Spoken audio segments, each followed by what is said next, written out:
kemarin sudah melakukan penangkapan dan melakukan penetapan tersangka setelah melakukan penyidikan. Itu pada hari Rabu 3 Maret 2022 tim penyidik telah melakukan pengumpulan bukti-bukti dan sudah menyimpulkan bahwa ada pelaku tersangka yang ditetapkan dan sudah ditetapkan sebagai tersangka itu mantan kepala dinas lingkungan hidup atas nama tersangka AF ya. AF itu dengan nomor perintah 01A ditetapkan sebagai tersangka dan sudah dilakukan penahanan di rutan Kota Baru. Untuk selanjutnya teman-teman masih tetap mendalami lagi terkait adanya pihak-pihak lain lagi yang bisa mungkin menjadi tersangka tambahan. Nanti kita lihat aja perkembangannya. Pak F diamankan di mana? Jadi kemarin posisi diamankan di rumah Jalan Firawan, tempat tinggal beliau, karena sudah dipanggil sebanyak 2 kali berturut-turut tidak menghadiri panggilan. Maka tim penyidik mengambil kesimpulan untuk melakukan membawa dan dilakukan sama penangkapannya untuk dibawa untuk diperiksa. Setelah diperiksa, sudah diambil keterangannya, sudah tetapkan tersangka pada dirinya dan kita lakukan penahanan. Gitu. Jam berapa Pak? Kemarin itu kita kan sudah melakukan pemanggilan pada hari itu juga. Dia tidak datang sampai jam 4 sore. Panggilan keduanya itu sampai jam 4 sore tidak datang. Makanya kita susun rencana itu jam 8 malam ya. Jam 8 malam kita lakukan tanggal 3 itu. Tanggal 3 ya? Rabu. Saat diperiksa berapa lama sebelum ditetapkan sebagai tersangka? Jadi pemeriksaannya itu sebenarnya kalau berbicara masalah pembuktian di persidangan, pembuktian unsur tindak pidana, kan keterangan tersangka itu kan sebenarnya alat bukti, tapi alat bukti yang terakhir, di mana dukungan daripada saksi-saksi yang lain yang sudah diperiksa lebih dulu itu yang menguatkan keyakinan penyidik bahwa tersangka adalah pelaku dari tindak pidana korupsi itu. Jadi kemarin diperiksa si tersangka ini hanya garis-garis besarnya aja.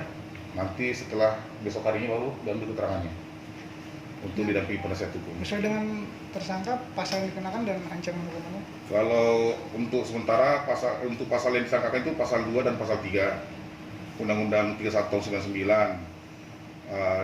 Nanti kalau untuk junto 55-nya kita lihat aja perkembangannya, Pak.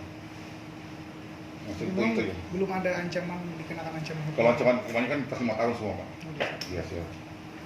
Ada kemungkinan tersangka lain Pak?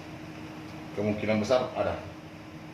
Kalau melihat daripada kemarin yang kita sampaikan bahwa sebenarnya kegiatan ini tidak sendiri dia melakukan, pasti ada perbantuan dari pihak yang lain. Tapi nanti kita lihat coba dulu siapa yang lebih menjadi pembantu daripada kejahatan tindak pidana yang dilakukan di lingkungan itu, gitu ya. Untuk sementara berapa orang Pak yang melakukan pemeriksaan? Kalau diperiksa sekarang ini sudah mencapai jumlahnya itu sudah di 15, sudah kurang lebih 15 orang yang diperiksa. Ini minggu yang ini, nanti minggu depan tetap berlanjut, itu kurang lebih ada 20 saksi lagi yang kita periksa. Jadi 35 ya? Ya, itu yang 20 ini karena dia yang dipertegas lagi, ada yang mau dipertanyakan pemeriksaan tambahan. Begitu mungkin teman-teman ya. Dugaan jumlah kerugiannya Pak?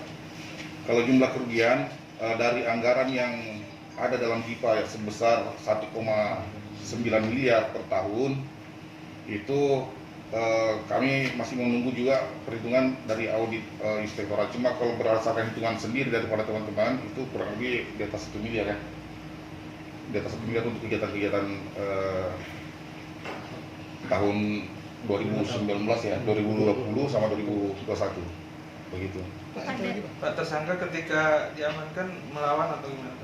Jadi tidak ada perlawanan dari pihak tersangka dan kooperatif dan bersedia juga untuk diperiksa pada saat malam hari itu, sehingga tidak menyulitkan juga pada saat pemanggilan. Cuma itu aja, pada saat dipanggil dia tidak datang, itu aja. Makanya 2 kali kita panggil berdasarkan aturan undang-undang itu dapat dilakukan penangkapan atau membawa, kita lakukan penjemputan di rumahnya untuk kita langsung periksa. Pak, dari hasil pemeriksaan itu apa keterangan dari tersangka, apakah dia mengakui gitu? Kalau dari keterangan tersangka dia mengakui, cuman jumlah yang dia sampaikan itu yang belum kami pastikan benar. Makanya kita adakan audit dulu untuk mengetahui berapa sebenarnya kerugian yang pastinya kan. Begitu. Digunakan untuk apa uang yang diduga disalahgunakan itu? Kalau menurut penyampaian daripada saksi dan tersangka sendiri itu kelebihan uang pendapatan dari seorang kepala dinas lah waktu itu. Jadi dia gunakannya itu, kami juga tidak terlalu mendalam itu sampai ke sana. Setiap-tiapnya itu sudah menjadi rutinitas setiap bulan yang dapatkan bagian daripada anggaran yang cair. Kepala dinas sendiri Pak ada menyebutkan nggak Pak bahwa dia tidak melakukan sendiri Pak? Kalau itu dia pasti menyebutkan bahwa dia dibantu oleh bawahannya.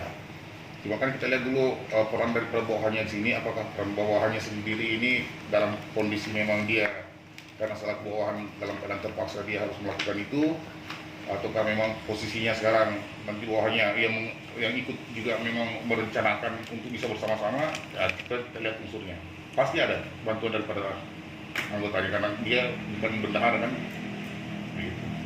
Berarti tidak menutup kemungkinan ada tersangka yang setelah ini Pak ya? Insya Allah kalau melihat daripada temuan yang kemarin yang kami sampaikan bahwa ada yang sempat kami sampaikan ada sedikit yang temuan daripada hasil penggeledahan, itu mungkin ada tambahan baru, ada tambahan tersangka baru karena sudah ada rencana untuk 2022 untuk modus yang sama. Sementara tersangka di LP apa di kejaksaan Pak? Ada di rutan, sudah Dititipkan, ya masih tahanan penyidik, sifatnya masih tahanan penyidik. Jadi kejaksaan itu kan selain penyidik dia penuntut umum juga nanti, masih tahanan penyidik.